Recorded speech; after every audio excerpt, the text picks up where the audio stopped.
Hey friends, before we dive into this week's episode, just a heads up. Our podcast talks about suicide, sexual abuse, and other trauma, and some of what you hear may be triggering, so please listen with care. This is The Survivors, real stories, raw conversations, and the truth about what it means to keep going after the hardest things. We're so glad you're here. Let's keep surviving together. Well, hey, What's going on? I'm living in a fuchsia world right now. Fuchsia world? If you can't see me, I'm wearing a fuchsia sweater if you're just listening to the audio. And she looks fabulous in it. I absolutely love it. Thank you.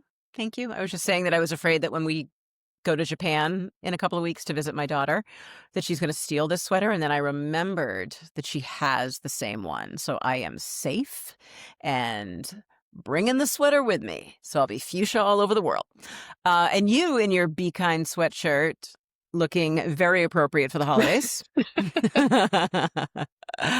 All right. So there's the giveaway. It's a holiday episode. We're on the fringe of Christmas and New Year and all the super happy time where everybody has to be happy all the time, no matter how you feel on the inside, right? Yeah.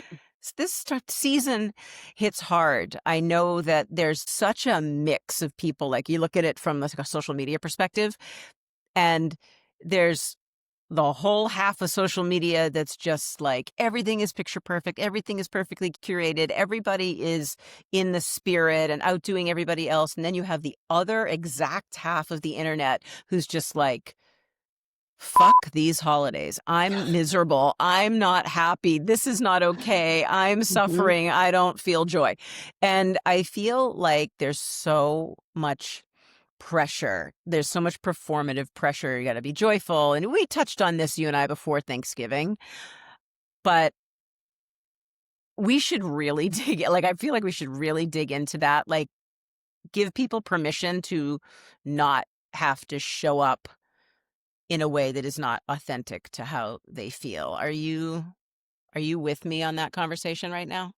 Oh, yeah, absolutely. I can totally relate to that. You know, the family expectation to be at a party say you didn't want to go to, or if you don't feel safe in the presence of a family member, you have to go. Like, no, you don't. If you do not have the energy, and I come back to this a lot, especially in the last 5 years, honoring your body, listening to your body. And if your body, and it often comes in just like a little, hey, let's not do this, and then it just comes faster and faster and faster and more often. And if you're getting a solid no repeatedly, your body is telling you it's not a safe place or that you cannot handle that situation. And that can be with any situation, and you need to listen to it. Yeah. That's such a good reminder. I mean, the holidays, I feel like there can be kind of a minefield. That's just like the image that I get in my own brain, full of triggers for a lot of people. Lots of memories, some good, some not good. People that you've distanced yourself from. Situations that remind you of people you've lost. I mean, we talked a lot for our Thanksgiving episode about kind of the empty chair effect, when there are chairs that used to have our people that don't have our people, and the sadness around all of that. Well, this is an extension of that. We're just moving into another different set of holidays that for a lot of people are just as hard as Thanksgiving was. So for both of us, I know that the holidays come with kind of a mixed bag of emotion, right? You and I have talked about that a lot. Not just loss, but also pressure. So what do you feel like? And I'm curious, and I'm happy to answer the same question, but what is that pressure for you to be okay look like now? Well, now, and this will be our first Christmas, well, not with family in a couple of years. Right, because you moved. You were in Utah, and now you're in Virginia. Well, we were in Virginia for 7 years. We moved back to Utah for 2 years, and now we're back in Virginia. And I will say, the pressure that I felt around the holidays when I was around my family is more immense. To perform, to do, and be, and show up in all these different parties, and it's absolutely immense. So when I say that I had to move across the country to get peace, 100%. And so the pressure that I feel during the holidays when I'm in Virginia with just me and my little core family, it's a whole different vibe. It's so Mm. peaceful. It's so calm. But then also I get these memories of remembering my childhood with a house full of kids and when we were excommunicated and we could finally actually celebrate Christmas and all that stuff. And so my mind is constantly present and in the past. It, it, it is so hard for me to fully engage and be present in any given moment. I posted a social media little theme a week or so ago, and I said, I'm physically present, but my mind is constantly battling demons I didn't create. Yeah. Yeah. I think it's Yeah. important for anybody who's just listening. If this is your first time tuning into the survivors and you don't know Natasha and you don't know me, you know, obviously, because of the title of our show, that we're the survivors. But I've survived 3 different suicide losses, my father, friend, and a cousin. And Natasha has survived the suicides of 5 of her brothers, 3 of her own attempts, sexual abuse from her own brother, physical abuse at the hands of not only her mother, but her siblings. And you grew up as a part of the FLDS polygamy cult, and Warren Jeffs is your uncle. So when you talk about excommunication and when you talk about a huge family, there were 20 kids in your family. That's Mm-hmm. what Natasha brings to today's conversation. I'm laughing because it's just like almost unbelievable that this is all your life. It's more like a reactionary kind of laughter. You and I talk about this all the time. It's just like Yes. the holy shitness of it all. You know what I Yeah. mean? And so I have to apologize beforehand. I don't laugh because it's an easy subject to talk about. I laugh because that is my coping mechanism to And deal with so much trauma. you don't have to apologize for that. I know, but I care about our listeners and I don't ever want them to think that I take any of this lightly. I know that life is hard, but I want them to know that I genuinely don't want to be insensitive and I do care about them Fair. Nope. and their Fair. experience. Well, now you see why I love Natasha so much, because she cares about literally everybody. It's true. It's true. All right. So I think one of the hardest things about the holidays, or at least this is my take, is that they come with this built-in like myth that everybody is happy. And tell me how much of this you agree with or disagree with. Okay. That everybody has to be happy, like that life has to go on hold. Like if you're hypothetically grieving someone, Mm-hmm. well, you can't grieve over Christmas because we've got Christmas, or you can't grieve over the holiday, the New Year holiday, because we got to celebrate New Year's Eve. Like you got to just kind of put that in the box and then get back to it after, but not during the holiday. It's got to be joyful because that makes everybody else who's celebrating uncomfortable. You know, that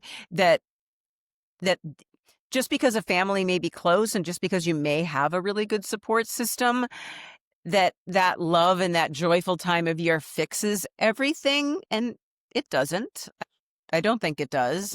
A lot of people out there are grieving. And the irony is, we're talking, you and I, about loss because of our own personal experience. Just between us, you and I have lost 8 people to suicide. I mean, just between, Wow. I never thought about that before until like literally never did that simple math. But that's what you and I talk a lot about. In your case, we talk about lost childhood, loss of innocence, things like that. But most people, when they think about loss and grief, they think about, well, I'm sad because I lost a human. Well, what about I'm sad because my dog just died before Christmas, or I'm sad because I lost my job, or I broke up with my partner, or I had to sell my house, or I am homeless. There are so many different things that somebody in this world could be grieving. A lot of people are jobless. A lot of people are in recovery and don't have support systems. A lot of people don't even have a table to eat at for the holidays or any other day. Yeah. But nobody posts that on Instagram in the same way that they do their perfectly curated little Amazon finds Christmas post. Yeah. You know what I mean? I have to, when you talk about the perfectly curated life, I do love the shift in social media, particularly on TikTok. People are being more authentic. And there's a lot of people gravitating towards TikTok because the realness is there, where it's not like this perfectly curated what you see like on Instagram, particularly, and Facebook. Yeah. So yeah.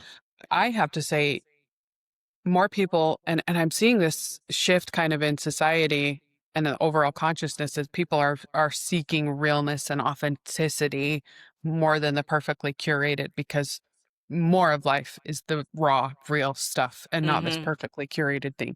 That's Mm-hmm. created what was so prevalent in social media for the past 15 years has made people feel so alone in their journeys.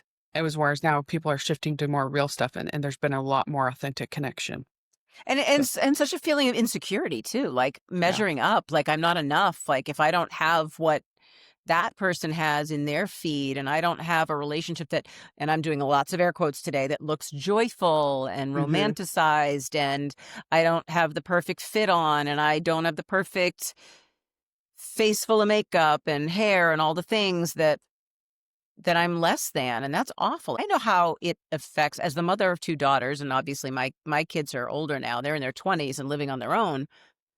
So you worry about how that kind of culture and attitude affects your children, but it doesn't just stop with our kids. Like, you don't think that we as adults who are consuming the same kinds of bullshit content that we're not affected by that? You don't think as a grown one, like I'm in my now, God, I'm in my late 50s at this point, and I look at this stuff every once in a while and I'm like, huh, it kind of makes you question, like, well, should my table look like that? Or should my face look like that? Or should I be that size? Or that, look, it Hmm. affects everybody. It's toxic. So I totally agree with you with the pleasant shift in that TikTok algorithm or, mindset, which is people just kind of come in as you are.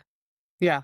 And I also want to say that if you are experiencing a really difficult time during the holidays, and say, for example, you did RSVP to said holiday party or whatever, and if you don't feel comfortable or safe telling the host or hostess, hey, I'm going through a really hard time, and I'm sorry, I did say I was coming, but I'm not going to be able to make it. If you don't feel safe enough in that relationship to be wholly open and honest, you need to reevaluate that relationship, whether or not that is a safe relationship for you to even be in.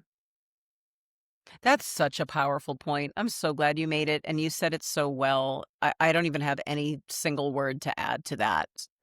It all goes back to feeling like each of us has the right to pick and choose where we spend our time, who we spend our time with, and how we spend it. And I think everybody on some level is a people pleaser to some degree. Most people are. I know I am. And so it's really hard to disappoint somebody, especially somebody you care about, especially somebody you consider to be a friend, and want to you don't want to be the buzzkill. You don't want to be the one to RSVP, no, I can't be there. But the reality is you've got two choices. You either do something for the benefit of somebody else and then you're not okay, or you honor where you're at and you say to your person, hey, listen, I need you to kind of meet me where I am right now, and I'm not feeling joyful right now. This is happening to me, or I'm dealing with a situation and I just need you to take it for what it is and know that it's not you. It's really about what I need for myself. And you're so right Absolutely. that it really, I think, is a good gauge of a relationship.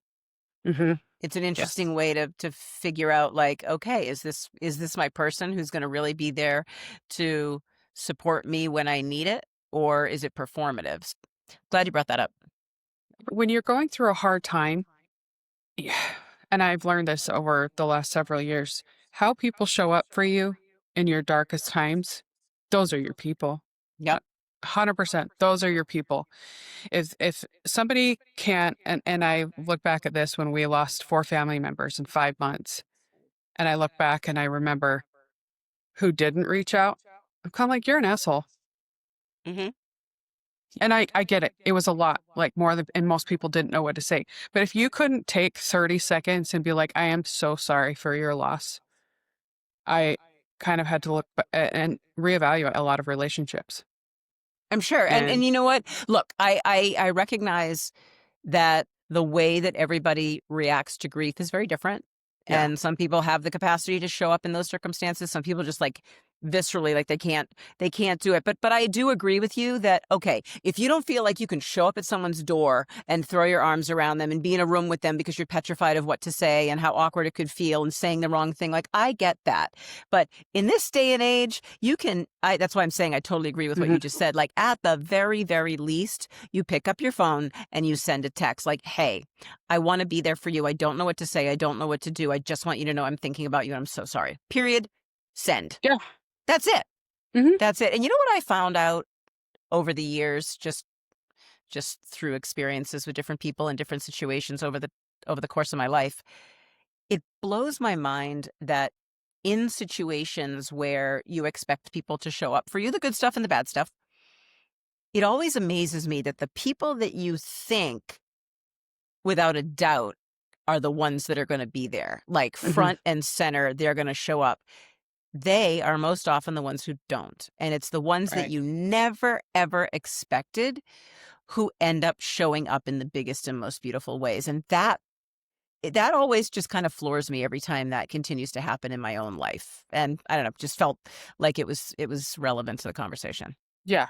So if you don't feel like you can show up for somebody that way or vice versa, you got to I always try to look at any kind of situation on both sides. Is that relationship even worth fostering? And even if it is a family member, that is something I have struggled with forever, is especially with family, because that is so ingrained in us. Just because they're family doesn't mean they get access to you or you're required to give of yourself. And, and holidays are so much about family. Mm-hmm.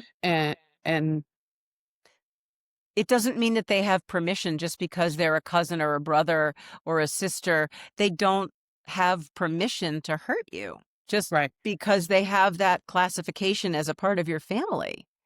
Yeah. And you're not Yeah. required to show up and just overly give of yourself just because that person is family. Looking for mental health resources that actually fit who you are and where you come from? Then you need to check out the HelpHUB. It's not another generic wellness site. It's a free, inclusive online platform built for real people living real lives. People managing stress, anxiety, depression, trauma and abuse, grief or suicide loss. At the HelpHUB, you'll find the resources, tools, treatment options, and trauma-informed content you need in the moment without having to dig through endless tabs or start from scratch. It's your place to land, to take a breath, and to find exactly what you need when you need it most. Visit thehelphub.co, where the help you need is just a click away.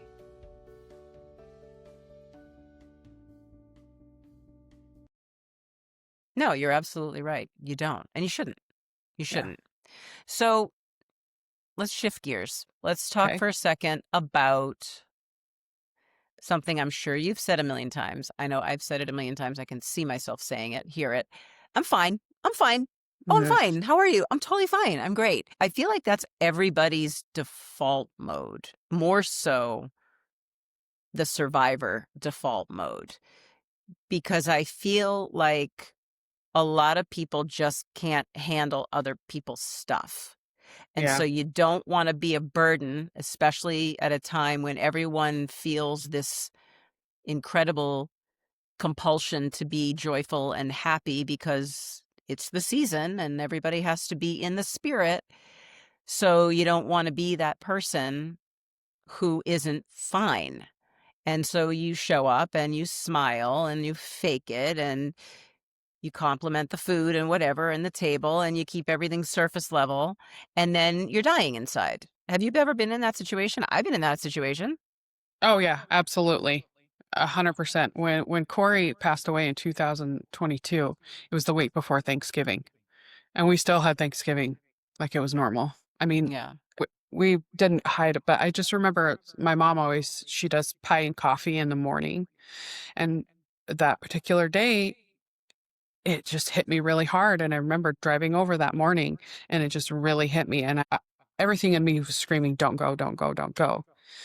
But I had this pie and we were arriving late and I just walked in and I could tell everybody could see that there was something wrong with me. Because I carried it. I carry my emotions on my sleeve, but I had to just pretend like everything was okay, even though everything inside of me, and I know for everybody else, again, because I care about other people, was screaming inside, but I was just having a really hard time pretending it was okay. And we had to continue on with this damn holiday, even though Corey had just died the week before or 2 weeks before. You don't have to pretend. No, we shouldn't It's, be. We shouldn't yeah. be. And that's why I love that we're having this part of this conversation, because I think this right here is the essence of everything that you and I wanted this conversation to be about. It's telling people who are, if you're listening in right now and you're stressing because you've got somewhere to be, or you've got to fly across the country to be somewhere with people who you don't want to be with, that's going to make you feel triggered and uncomfortable and unsettled. Give yourself grace to say no. You Mm-hmm. get to do that. You are allowed to be straight up exactly who you are. You don't have to protect other people from your pain or your loss or grief or sadness. You are allowed to say, I'm not okay today, or I'm not feeling like coming to the thing. And you don't have to be the one holding the peace together and the joy together for everybody else while you're falling apart inside. You just Mm-hmm. don't. And I'll tell you, I think that kind of thing, honestly, for me has been what I've worked hardest. And this is all tied to boundaries. I guess the bigger issue that we're talking about is boundaries. That's the thing that I've worked on the most in the last probably 4 years that I've been back in therapy. And love how I feel about that inside now. I just recently, it's not related to a holiday or going through the motions kind of thing, but it had to do with going to be with someone that I was invited to be with, and I didn't want to go. And there was an expectation that I would go. And I knew that it was pushing outside of my boundaries and that it was going to deplete me and that it wasn't right for me. And it wasn't too many years ago where I would have never in a million years said no.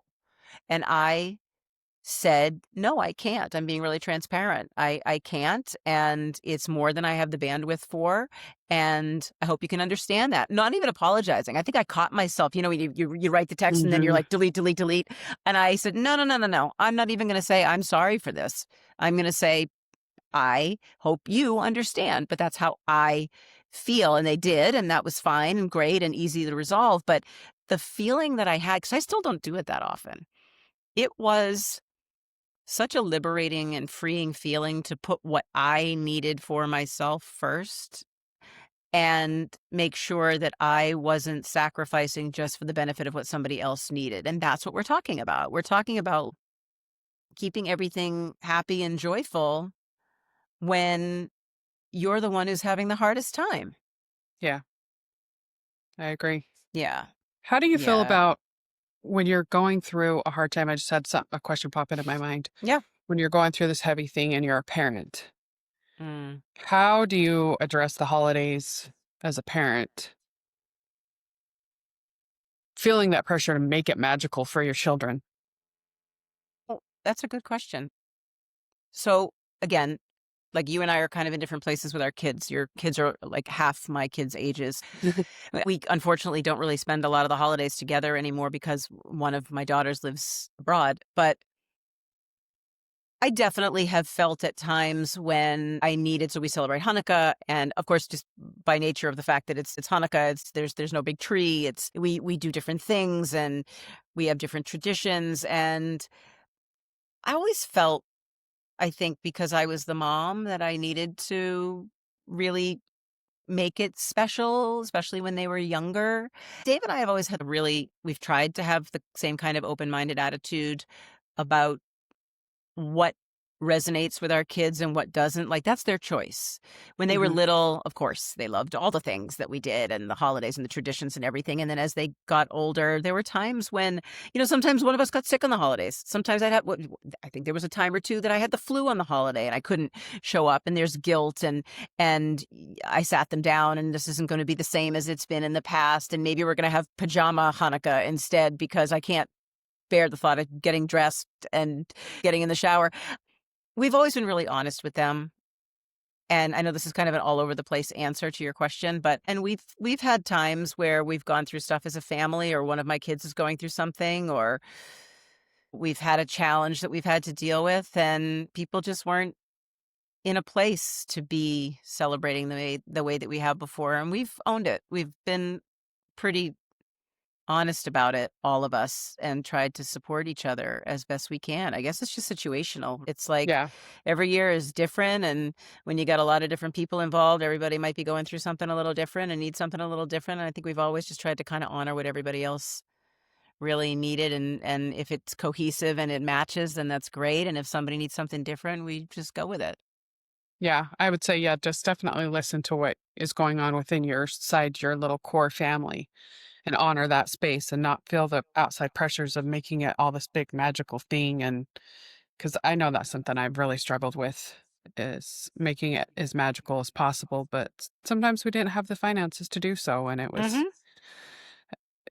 a bit of a struggle. But you do the best you can. And your kids aren't going to remember all the random toys or whatever. They're going to remember the fact that you were there. Well, that's it. That's it. And that's why no matter what we did, whether we celebrated a holiday in our PJs or whether we did something bigger and more festive, it was all relative. It was something that they appreciated no matter what. And there's so much that you can do to make a festive time festive that doesn't involve spending money. It's presents versus gifts, you know what I mean? It's being like just what you said. It's showing up, it's family movie nights, it's going for the hike, it's cooking together. We used to always do all of those things, and that to this day, like that's what my kids remember. Those are the things. It's the time spent together and that focus and that love and that energy. So that's what we always leaned into, no matter where we were at for holidays. We have this compulsion to make it just right, especially like as a parent, as a Hmm. mom. You and I are coming at this as moms. And so by default, we're the ones kind of orchestrating most stuff. Not that our Hmm. husbands aren't involved, because I know mine is. I'm sure George is on your end, but a lot of it falls to us. So there's that pressure that's kind of hardwired in, but we're allowed to choose to be quiet or a little smaller with our plans. And I think if there's somebody dreading the holidays right now because you feel like you have to perform, don't. Listen to all the things we just said. Listen to what your kids are really going to remember and kind of go with your guts. And you don't. Here's another thing that I really struggle with when you've got young kids and you have that expectation that you have to go over to the in-laws or to your parents and things like that. Your kids aren't going to remember that. It's No. it's not about them anymore. Their kids are grown and gone, and young time, that time when your kids are so young and it's so magical, especially I would say between the ages of 5 and 8. It's such a magical time, and just really make an effort to just be present with them in those moments. And and honoring your space of your little core family. I for People forget that a lot, and they think it has to be this big grand thing for the holidays because they have a big extended family. And no, I've gotten to the point that I just really value just the small intimate where it's just us. Yep, that's exactly where we're at right now. We had Thanksgiving. It was just Dave and I were here, and our youngest daughter, her boyfriend was in New York with his family. Our oldest is in another country. So this was the smallest. I used to host between 20 and 25 people every year for 20 years. And Wow. then in-laws moved away, my parents moved away, Dave's family is scattered all over, and the pandemic happened, which kind of changed the landscape of everything. And in a lot of ways, so many people talk about obviously the pain and suffering during that period of time for all of us, but there were also some good things that came out of it, which was the fact that we valued being together with the people that we love. And I really, when it became our core unit again, and it was like, you had the the iPad set up and our family was being zoomed in from 27 places around the country. We were having this chaotic Zoom Thanksgiving with a million people talking. Like, I really valued the fact that it was my little family of 4 at that time. And I never lost that feeling since then. So while I love to, of course, be with my bigger extended family on special occasions like that, there is for sure a part of me now that really has gotten back to a place of like, but can't we just have it be the 4 of us or the 3 of us and have it be small? So, but you change and you evolve and your kids are different. And yeah, those magical years are amazing. And it's easy to make them fun because the kids are just joyful about everything. But it changes, it evolves, it's different. And they want different things. And then they move out and they have their Friendsgivings and their holiday parties. And it changes again and again and again. So I guess if you just stay nimble and you remember to kind of stay focused on what it is that you need, then, if everybody does that for themselves, then most people hopefully will get what they want. Yeah, absolutely. I agree. Yeah. So if you're listening to this conversation right now and you're feeling the weight of a lot of what we've talked about, which is you're feeling expectations, you're feeling pressure, you feel like you're going to have to fake it, you are not alone. Natasha and I have just been pouring our guts out for the last 30 minutes about how we have absolutely been there, have suffered through the functions and events and holidays that we didn't want to attend and what that does to you. And so that's the point of having conversations where you can see yourself in somebody else and say, wow, I was feeling that way. How did you handle it? What did you do? Well, Natasha and I have learned to not do things for other people before you do it for yourself. So that's the whole point of this conversation as it relates to the holidays. So you don't have to fix yourself for the benefit of other people. You don't have to perform for other people just to make them love you and appreciate you. You don't have to show up anywhere where it's going to cost you your own heart space and head space. And we're here to support that. We're here to support you in that and remind you of that. So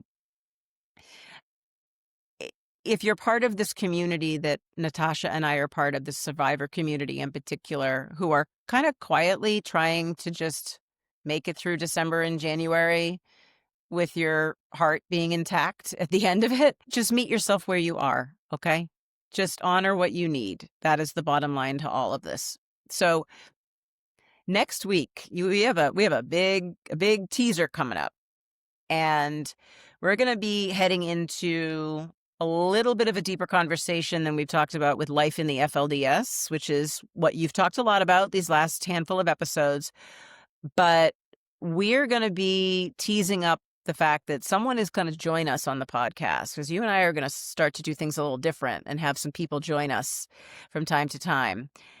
And you're going to give us not only a glimpse into an even deeper side of what life was like to grow up inside a cult like the FLDS, but we're going to welcome your brother, Ward, onto the podcast. We're going to have a 3-part conversation and have a deep dive into what your life as kids in that environment was like. So rest up. Because we got a lot coming ahead. There's a lot coming ahead. Until then, take care of yourself. Be mindful of what you need. Say no if you need to. And keep surviving. And we'll be here when you come back. Honor your body. Honor your body for sure, and your heart. And we'll see you right back here next week. Okay, I'm blowing you kisses. Not just you, but them too. Yes. Bye. Bye. Thanks so much for listening and for being part of the survivors community. No matter where you are in your story, you're not alone, and you're definitely not broken. Healing takes time, and it looks different for everyone. The fact that you're still here and still trying means you're already doing the hard work. If something in today's conversation resonated with you, please share it with someone who might need to hear it too.